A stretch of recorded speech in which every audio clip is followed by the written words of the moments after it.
여러분 안녕하세요. 타로 마스터 세종입니다. 오늘은 타로점이 아닌 다른 주제를 여러분에게 알려드리려고 하는데요. 점을 잘 보았던 점술가들에 대한 이야기를 영상으로 한번 찍어봤습니다. 자, 여러분이 생각하시기에 개인적으로 제일 점을 잘 보았던 사람은 누구라고 생각하시나요? 아마 별로 많은 분들이 생각날 것 같지는 않습니다. 그래서 이번 영상을 한번 준비를 해 보았습니다.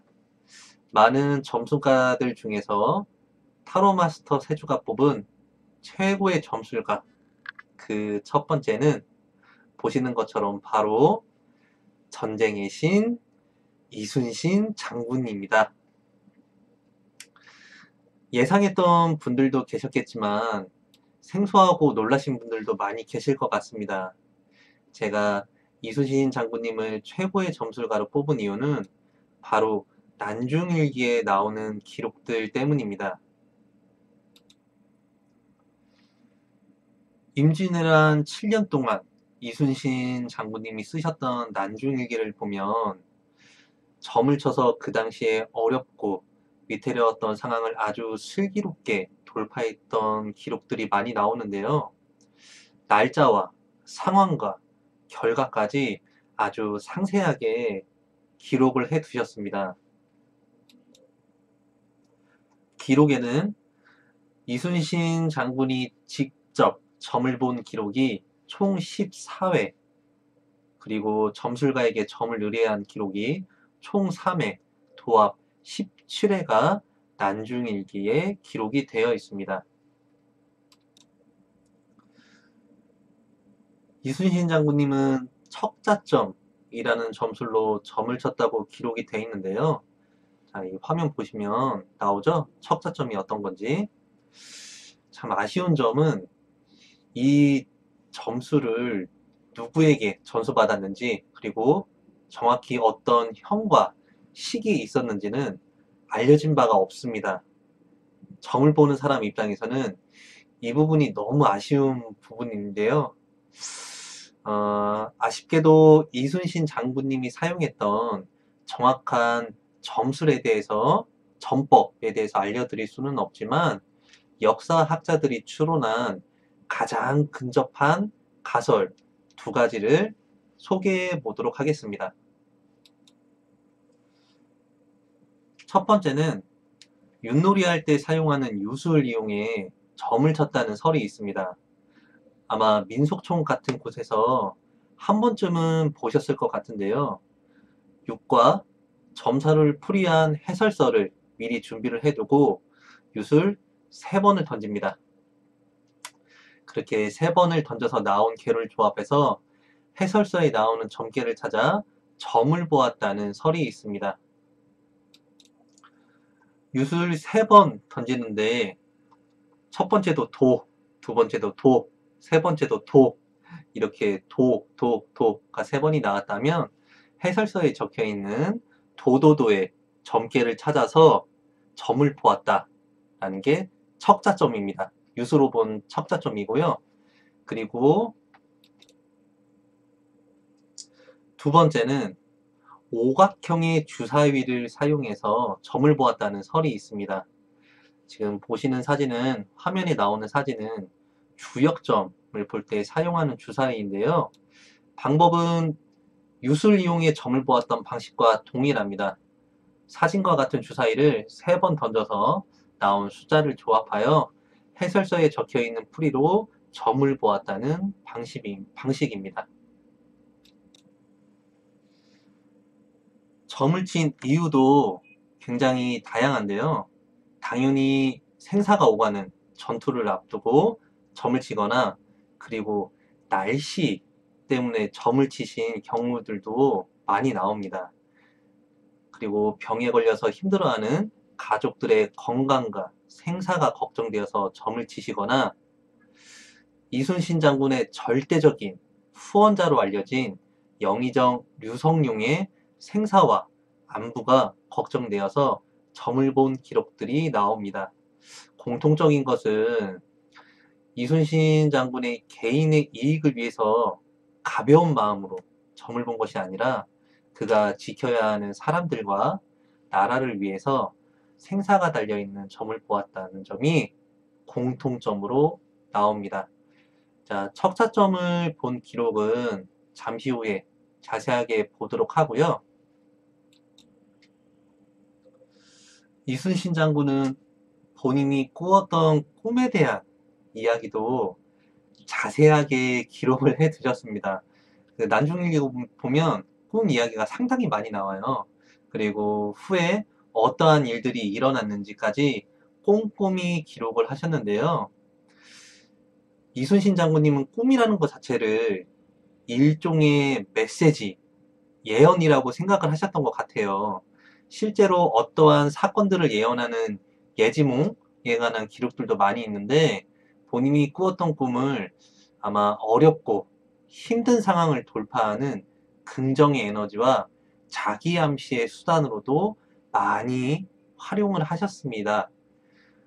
꿈에 대한 기록은 난중일기에 총 40회가 나옵니다. 그 중에서 한번 꿈 이야기를 하나 보도록 하겠습니다. 1594년 9월 20일 비바람이 쳤다. 혼자 앉아 지난밤 꿈을 생각해보니 바닷가 속 외로운 섬이 달려가다가 눈앞에 와서 주춤 섰는데 그 소리가 천둥 같았다. 사방에서 모두 달아났지만 나는 혼자 서서 끝까지 그것을 구경했다. 참으로 장쾌했다. 이것은 외적들이 화친을 애걸하고 스스로 멸망할 징조다. 또 내가 준말을 타고 천천히 갔으니 이것은 임금의 부르심을 받아 올라갈 징조다.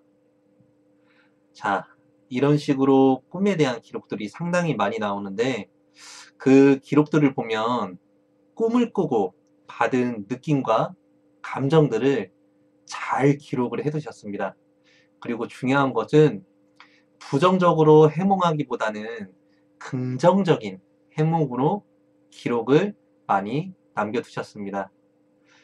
이순신 장군님이 꿈을 어느 정도 믿었었는지 이번에는 재미있는 기록을 한번 보도록 할게요. 1594년 8월 2일 초하루 한밤중에 꿈을 꾸었는데 부한 사람이 아들을 낳았다. 달수를 따져보니 낳을 딸이 아니었으므로 꿈이긴 했지만 내쫓아 버렸다. 여기서 부한 사람은 이순신 장군의 첩의 의미를 합니다. 아마 첩의 입장에서는 정말 마른 하늘에 날벼락을 맞은 느낌이었을 것 같아요. 아니, 느낌이 아니고 정말 마른 하늘에 날벼락이죠.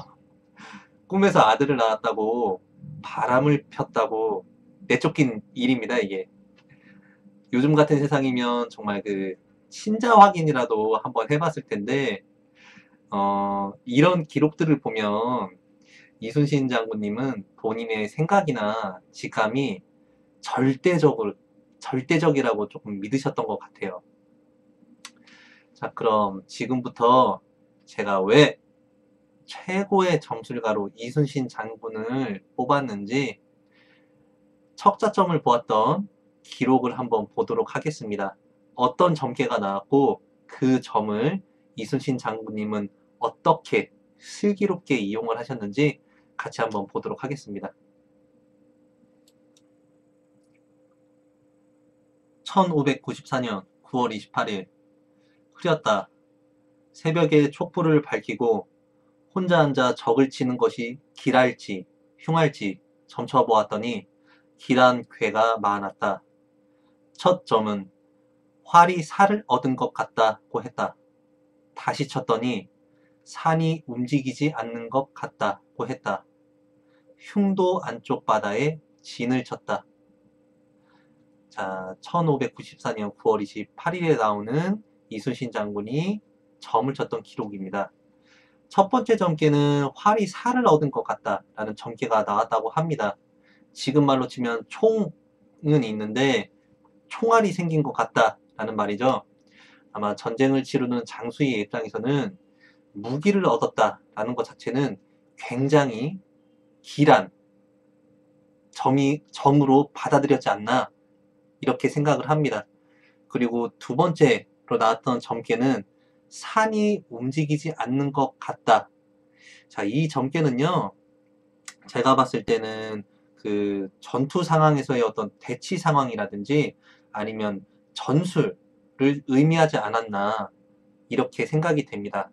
자, 이순신 장군은 이 점을 보고 그 다음날 전투를 시작하게 됩니다. 1594년 9월 29일 맑았다. 50여 척의 배를 띄워 장문포 앞바다로 돌진해 들어가자 적의 무리는 험준한 곳에 숨어서 나오지 않았다.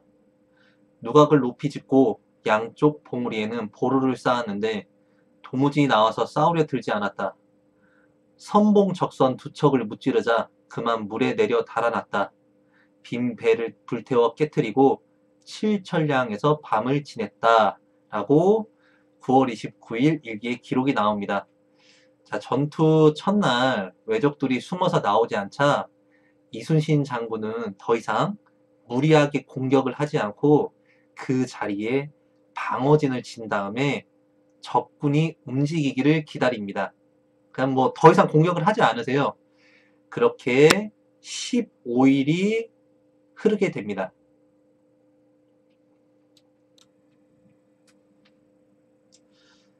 (1594년 10월 14일) 맑았다. 새벽에 꿈을 꾸었는데 왜적들이 항복하겠다고 빌면서 육혈 총통을 5자루 바치고 환도도 바쳤다. 말을 절하는 사람의 이름이 김서신이라고 했는데 외놈들의 항복을 모두 받아들였다. 라고 10월 14일 일기에 나옵니다. 자, 진을 치고 버티고 있던 15일 만에 왜적들이 항복을 선언을 했고요. 이순신 장군은 항복을 모두 받아주게 됩니다. 자, 지금부터 더 놀라운 게 나오는데 항복을 받은 후부터 항복을 선언한 왜적들을 이순신 장군님은 그냥 포로로 잡아두지 않습니다. 자, 어떠한 일을 하셨는지 보도록 할게요. 1594년 11월 4일 맑았다. 항복한 왜군들의 사정을 들었다. 전문을 가져갈 유생이 들어왔다. 무슨 생각을 하셨는지 이때부터 그 항복한 왜적들과 소통을 하기 시작합니다. 아마 보통의 장수들이라면 왜적들에 관한 정보나 기밀을 빼내고 포로로 그냥 놔두거나 노예로 만들었을 겁니다. 그런데 이순신 장군은 거기서 한 발짝 더 나아갑니다. 1594년 11월 27일 맑았다. 좌도와 우도에 나눠 보냈던 항복한 왜군들을 모두 모이게 해서 총 쏘는 연습을 시켰다. 우수사의 우후, 거제 현령, 사도 첨사, 여도 만호가 함께 보러 왔다. 그리고 그 뒤에 기록은 어떤 기록이 나오냐면 후에 총 쏘는 연습을 시키고 왜군들을 다시 좌도와 우도로 나눠보내 대포 쏘는 연습을 시킨다고 기록이 되어 있습니다. 정말 대단한 일이죠. 그 포로로 잡은 왜적들을 한 달이 안 되는 시간 속에서 적군을 아군으로 만들어 버립니다. 자, 여러분 한번 생각해 보세요. 총과 칼을 겨누던 적군을 싸우지도 않고 항복을 받아내고 나에게 충성을 하는 아군으로 만들어버리는 정말 불가사의한 전술을 만들어냅니다. 자, 이로 인해서 병력과 무기를 보충하게 되고요. 그리고 부하들에게는 더욱 열렬한 믿음과 충성을 얻어내게 됩니다. 이순신 장군님 하면은 그 하객진 같은 유명한 전술들이 많이 있는데 제 입장에서는 정말 그 적군을 아군으로 만들어버리는 전술이야말로 이순신만이 할 수 있었던 최고의 점술이 아니었나, 전술이 아니었나 이런 생각이 듭니다. 한번 정리를 해볼게요. 1594년 9월 28일 날 보았던 그 점괘가 지금 다 맞아 떨어졌죠? 첫 번째 점, 활이 살을 얻은 것 같다 라고 나오는 점괘는 실제로 왜적들이 아군이 되어서 무기와 병력을 충당하게 됩니다. 그리고 두 번째로 보았던 산이 움직이지 않는 것 같다 라는 점괘를 보고 방어진을 치고 왜적들이 움직일 때까지 그냥 버티고만 있었습니다. 그리고 결국에는 15일 만에 왜적들의 항복을 받아냅니다.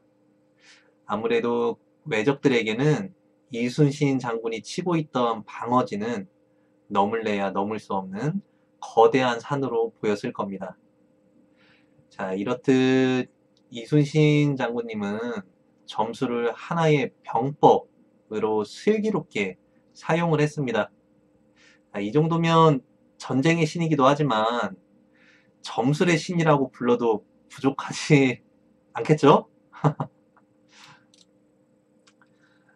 자, 오늘은 이순신 장군님의 난중일기에 나오는 척자점과 점을 친 기록에 대해서 한번 알아봤습니다. 자, 난중일기 보시면 이러한 재미난 기록들이 더 많이 나와요. 어떤 상황에서 점을 보셨는지, 어떤 결과가 나왔는지 한번 다시 찾아보시는 것도 재미있을 것 같습니다. 자, 이번 영상 반응이 좋으면 다른 점술가 편도 한번 준비해 보도록 할게요. 그러니까 가시기 전에 좋아요와 구독 한 번씩 부탁드립니다. 자, 오늘 영상은 여기까지 하겠습니다. 재밌게 보셨으면 좋겠네요. 자, 시청해 주셔서 감사합니다.